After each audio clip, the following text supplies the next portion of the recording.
সম্মানিত বন্ধুগণ, আজ যাদের ত্যাগের কারণে বাংলাদেশে একটি সংসদ নির্বাচন এবং গণভোট অনুষ্ঠিত হয়েছে, আজ যাদের ত্যাগের কারণে একটি সংসদ এবং সরকার গঠিত হয়েছে, আজ যাদের ত্যাগ এবং কুরবানির কারণে অনেকেই জেল থেকে মুক্তি পেয়েছেন, আজ যাদের কুরবানির কারণে অনেকের কপালে দেশি বিদেশি চিকিৎসা সেবা জুটেছে, আজ যাদের কুরবানির কারণে অনেকে প্রধানমন্ত্রী, মন্ত্রী, বিরোধী দলীয় নেতা হতে পেরেছেন, তাদের আত্মা আমাদের দিকে চেয়ে আছে। আল্লাহ রাব্বুল আলামিন সব কিছুর পূর্ণাঙ্গ এবং নির্ভুল সাক্ষী। এই পরিবর্তন যখন হয়, তখন একদল জানবাজ তরুণ এবং তরুণী সামনে এসে বুক চিতিয়ে তারা ভয়কে জয় করে গুলির মুখে আন্দোলন গড়ে তুলেছিল। এটি সঠিক।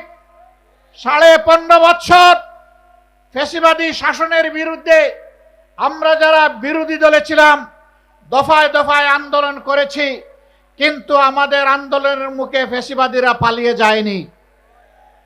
যেদিন এই তরুণ তরুণীরা সিদ্ধান্ত নিয়ে সামনে এসেছিল, জনগণ তাদের ডাকে সাড়া দিয়েছিল।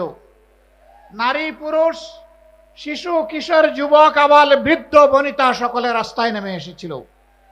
আন্দোলন সেদিনই সফলতার মুখ দেখেছিল। এখন সরকারি দলের বন্ধুরা তাদের কাউকে বলে শিশু পার্টি আর কাউকে বলে গুপ্ত। লজ্জা! যাদের কারণে আজকে আপনাদের এই গদি, তাদের নিয়ে আপনারা উপহাস করছেন। এর পাওনা বুঝে নেওয়ার জন্য তৈরি হন। এই জাতি ঠিকই পাওনা বুঝিয়ে দেবে আপনাদেরকে। আপনারা জাতিকে ধোঁকা দিয়েছেন এবং ইতিমধ্যে তা স্বীকার করে নিয়েছেন।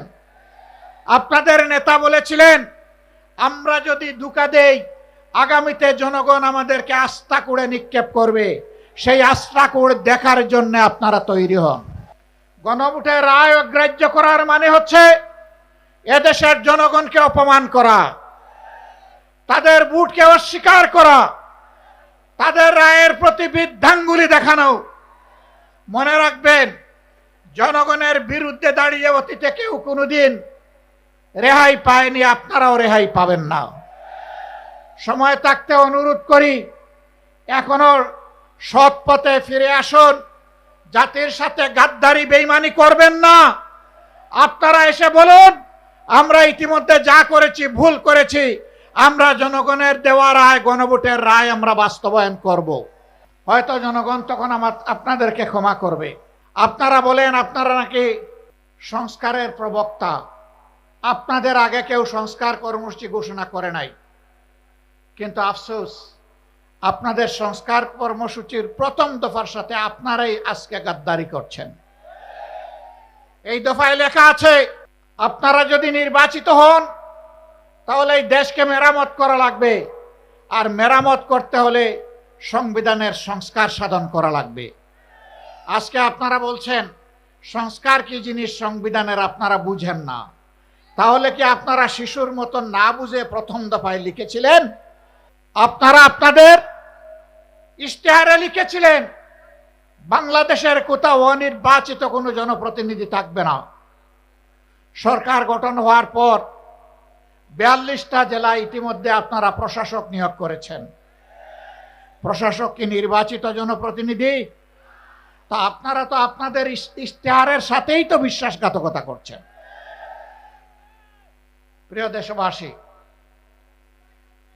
আপনারা আগে বলেছিলেন আপনারা বিচার বিভাগের স্বাধীনতা নিশ্চিত করবেন। এখন আপনারা সেই যে অর্ডিন্যান্স ছিল, সেই অর্ডিন্যান্সের আপনারা বিরোধিতা করছেন এবং আপনারা বলছেন এটা এখন আপনারা করবেন না। তার মানে বিচার বিভাগকে নিজেদের হাতের মুঠায় রেখে আগামী দিনে আপনাদের আকাম কুকামের প্রতিবাদ যখন জনগণ করবে, তখন সেই বিচার বিভাগকে অতীতের ফ্যাসিবাদী কায়দায় জনগণের বিরুদ্ধে আপনারা কাজে লাগাতে চান। আমরা চেয়েছিলাম ফ্যাসিবাদীরা যেমন করে গুম এবং খুনের সংস্কৃতি চালু করেছিল, সেই গুম সংস্কৃতিকে নির্মূল করার জন্য একটা স্বাধীন গুম কমিশন গঠন হোক। আপনারা তার বিরোধিতা করছেন। আপনারা স্বাধীন মানবাধিকার কমিশন আপনারা মানছেন না। আপনারা একটা নিরপেক্ষ কমিশনের মাধ্যমে পিএসসির নিয়োগ আপনারা মানবেন না।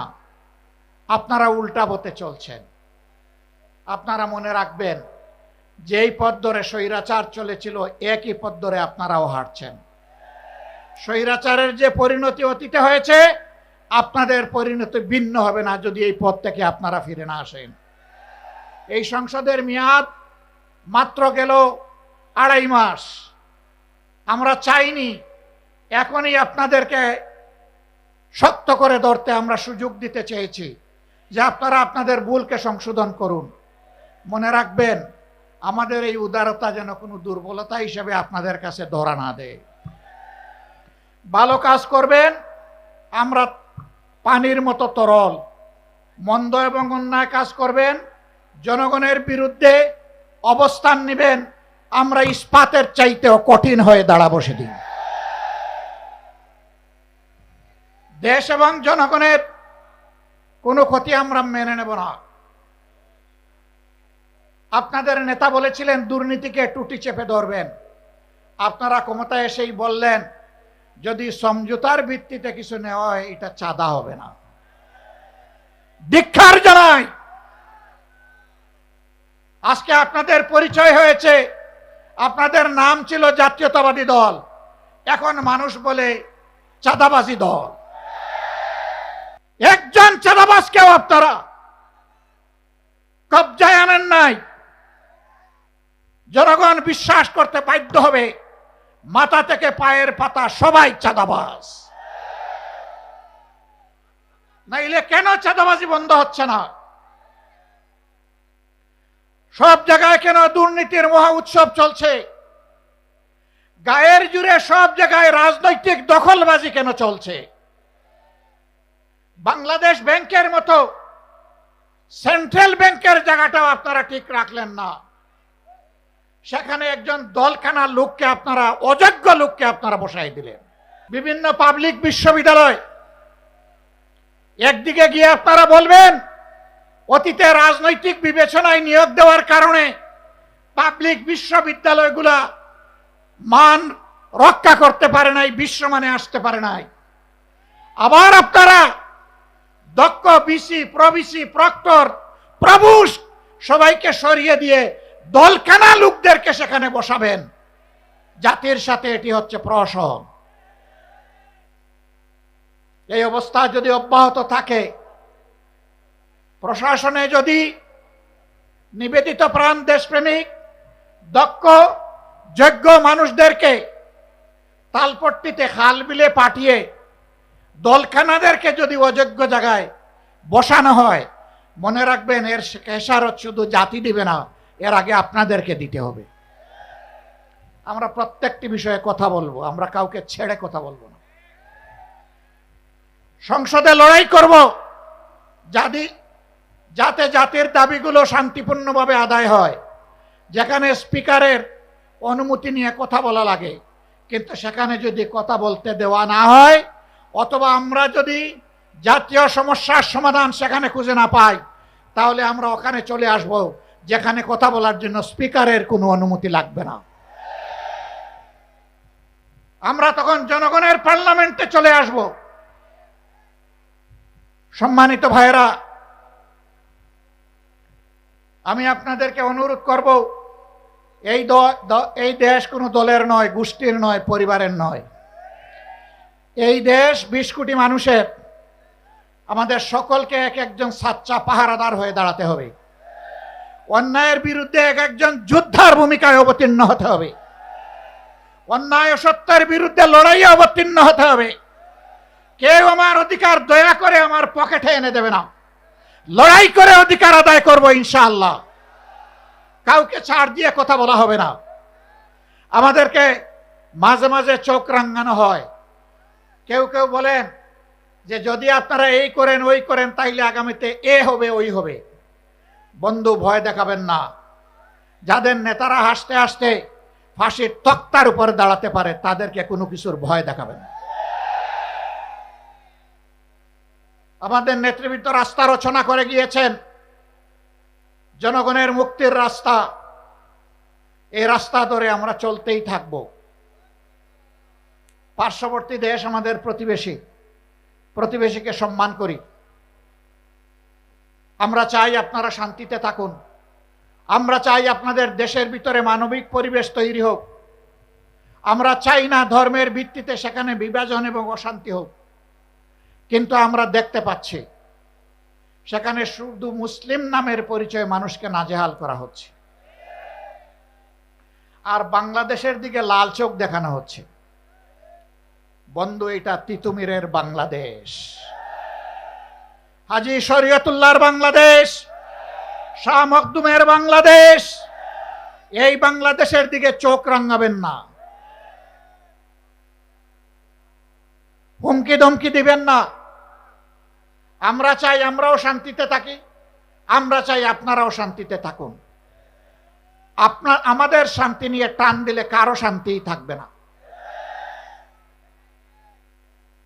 আমরা বিশ্ব সম্প্রদায়ের প্রতি আহ্বান জানাবো, এখন সেখানে যে মানবিক বিপর্যয় চলছে, আমরা এই ব্যাপারে আপনাদের বক্তব্য জানতে চাই, আপনাদের পদক্ষেপ দেখতে চাই।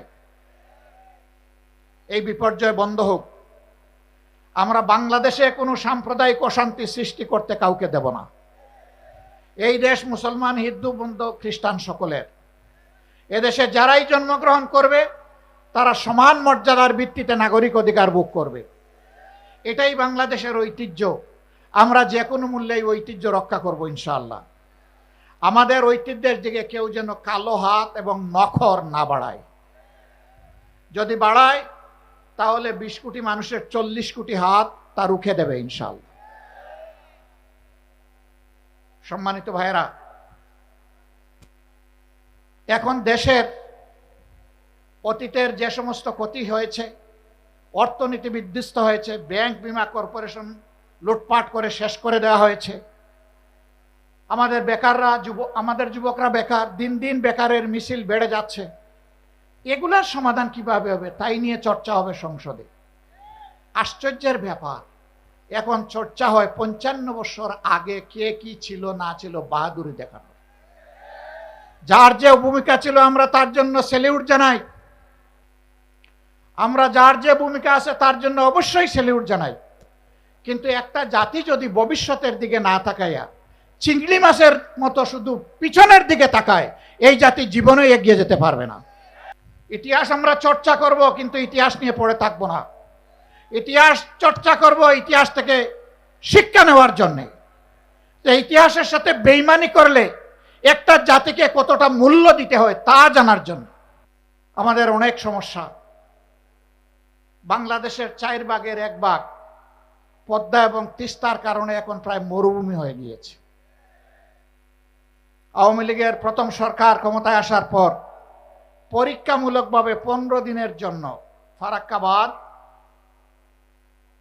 এটা বাস্তবায়নের সুযোগ দিয়েছিল, এর কার্যক্রম চালানোর সুযোগ দিয়েছিল। 55 বছরেও 15 দিন শেষ হয় না। ইতিমধ্যে পদ্মা শুকনা মৌসুমে মরুভূমি, আর বর্ষার মৌসুমে এটা দুর্ভোগের কারণ। এখন এই মৌসুমে কৃষকের পানির প্রয়োজন, সাধারণ মানুষের পানীয় জল দরকার, এখন পানি নাই। সরকারকে আমরা সাধুবাদ জানাই, ইতিমধ্যে পদ্মা ব্যারেজের ঘোষণা দিয়েছেন। কিন্তু এটা যেন শুধু লোক দেখানো ঘোষণা না হয়, এই ঘোষণা যেন বাস্তবে রূপ নেয়। তার পাশাপাশি আমরা আরো দৃঢ়ভাবে বলবো, তিস্তা সহ ওই 3টা নদীর পাড়ের মানুষের, 2.5 কোটি মানুষের দুঃখ দুর্দশা দূর করার জন্য তিস্তা মহাপরিকল্পনা অবশ্যই বাস্তবায়ন করতে হবে। আমি কালকেও বলেছি, বিএনপির নেতা, বর্তমান একজন মন্ত্রী, ওই অঞ্চলে বাড়ি, তিনি নির্বাচনের আগে তারেক রহমান সাহেব সহ সবাইকে নিয়ে তিনি তিস্তা পারে বিশাল আয়োজনে মিটিং এবং মিছিল করেছেন। সারা বাংলাদেশ থেকে দলে দলে সাংবাদিক বন্ধুরা সেখানে গিয়েছেন অথবা তাদেরকে নিয়ে যাওয়া হয়েছে। নির্বাচনী আমেজ তৈরি করার জন্য যদি এটা হয়ে থাকে, তাহলে মনে রাখবেন যে স্লোগান দিয়েছিলেন জাগো বাহে, বাহরাজ কিন্তু এখন জেগে আছে, এখন দুইটি চোখ দিয়ে তাকিয়ে আছে। সেদিন যে বক্তব্য দিয়েছিলেন তা বাস্তবায়ন করেন কিনা। আমরা স্পষ্টভাবে বলতে চাই, কারো রক্ত চক্কর দিকে না তাকিয়ে তিস্তা মহাপরিকল্পনা অবশ্যই বাস্তবায়ন করতে হবে। পদ্মায় পানি আনতে হবে। পদ্মার পানি আমাদের ন্যায্য পাওনা, তিস্তার পানি আমাদের ন্যায্য পাওনা। সারা বাংলাদেশে যে 154টা অভিন্ন নদী আছে সবগুলোই আজকে মৃতপ্রায় হয়ে গিয়েছে। একজন বক্তা এখানে বলে গিয়েছেন যে আপনি খাল কেটে মানুষকে পানি দিতে চান, খালের পানির উৎস হচ্ছে নদী। নদী যদি ঠিক মতো না চলে তাইলে খালের পানি আসবে কোত্থেকে? আগে নদীর দিকে নজর দেন, সাথে সাথে খালের দিকেও নজর দেন, তখন জনগণ উপকৃত হবে। আর খাল কাটা কর্মসূচি যদি জনগণের মানসিক প্রশান্তির জন্য করে থাকেন, তাহলে এটা বুমেরাং হয়ে দেখা দেবে। আমরা চাই নদীও তার নাব্যতা ফিরে পাক, যৌবন ফিরে পাক, আর খাল কাটা কর্মসূচিও বাস্তবে রূপ দেখুক। আমরা কোনো উন্নয়ন এবং আমরা কোনো ভালো কাজের বিরোধী না, আমরা এর পক্ষে। সম্মানিত বন্ধুগণ, সরকার ইতিমধ্যে যে অপকর্মগুলো করেছে, জাতির সাথে যে ধোঁকা দিয়েছে, যেই 16টা অধ্যাদেশ বাস্তবায়ন না হলে বাংলাদেশে সুশাসন নিশ্চিত করা অসম্ভব, সেইগুলা তারা ফেলে দিয়েছে। এইগুলা যদি তারা বাস্তবায়ন না করে, আমি কথা দিয়ে যাচ্ছি, আমাদের আন্দোলন চলবে সংসদে, একই সাথে চলবে রাজপথে ইনশাআল্লাহ। এবং আমি আস্থার সাথে বলছি, গণভোটের রায়ও বাংলাদেশে ইনশাআল্লাহ বাস্তবায়ন হবে, বাস্তবায়ন করতে বাধ্য করা হবে ইনশাআল্লাহ। গণভোটের রায় যদি বাস্তবায়ন হয়, তাহলে দেশে সুশাসনের পথ সুগম হবে, না হয় অতীতের চাইতে ভয়াবহ স্বৈরশাসন জাতির গাড়ি চেপে বসবে।